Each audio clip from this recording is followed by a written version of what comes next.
ప్రపంచ ఆరోగ్య సంస్థ పిలుపు మేరకు డిసెంబర్ 1వ తేదీన ప్రపంచ ఎయిడ్స్ దినాన్ని పాటిస్తూ highly active anti retroviral therapy సదస్సును విశాఖ కంచరపాలెం వద్ద డాక్టర్ కూటికుప్పల సూర్యారావు హాస్పిటల్లో నిర్వహించారు. ఈ సందర్భంగా ప్రముఖ వైద్యులు సూర్యారావు మాట్లాడుతూ 1981లో ఎయిడ్స్ తాకిడికి అమెరికా లాంటి అగ్రదేశం శాస్త్ర సాంకేతిక రంగాల్లో జైకేతనం ఎగరవేస్తున్న తరుణంలో ఎండుటాకులా విలవిలలాడిపోయిందని అన్నారు.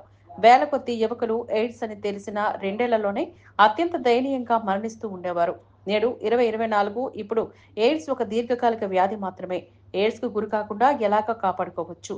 ఒకవేళ వచ్చిందని తెలిస్తే వెంటనే 72 గంటల్లోపు పోస్ట్ ఎక్స్పోజర్ ప్రోఫలాక్సిస్ మందులు వాడి ఎలాగో నెగిటివ్ చేసుకోవచ్చునో అద్భుత ఫార్ములాలు అందుబాటులోకి వచ్చాయని చెప్పారు. అలసత్వం, ఉదాసీనత లేకుండా ఓ షుగర్ పేషెంట్, ఓ బీపీ పేషెంట్ మాదిరి రోజు 30 రోజులు ₹30 ఖరీదు చేసే ఒక మాత్ర క్రమం తప్పకుండా వేసుకొని క్రమశిక్షణతో జీవితం గడిపితే ఎయిడ్స్ రోగులు ఈ రోజున 80 ఏళ్ల వరకు ఆరోగ్యంగా, ఆనందంగా, ఉల్లాసంగా జీవిస్తున్నారు. ఈ విషయాన్ని అంతర్జాతీయ ప్రఖ్యాత వైద్య జర్నల్ లాసెంట్, ప్రపంచ ఆరోగ్య సంస్థ పరిశోధక బృందం, centre for disease control America సంస్థ అధ్యయనాలు తాజాగా ఘంటాపథంగా వెలువరించాయని అన్నారు. 3% మాత్రమే ఖర్చు పెడుతున్నారు. 3% ఖర్చు పెడితే ఎయిడ్స్ రోగులకు ఎలాంటి ఆరోగ్యం వస్తుందో నాకు తెలియదు. అయితే ఎయిడ్స్ రోగులు వారు అందరిలాంటి వారే.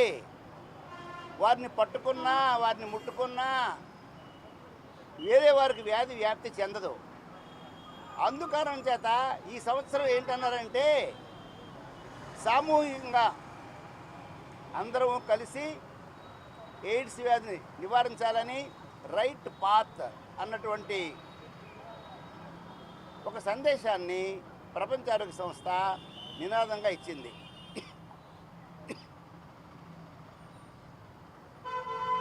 ఈ రైట్ పాత్ అంటే ఏంటి? Safe sex, safe needle, safe blood, safe parenthood. ఈ 4 పద్ధతులు ఉపయోగిస్తే హెచ్ఐవి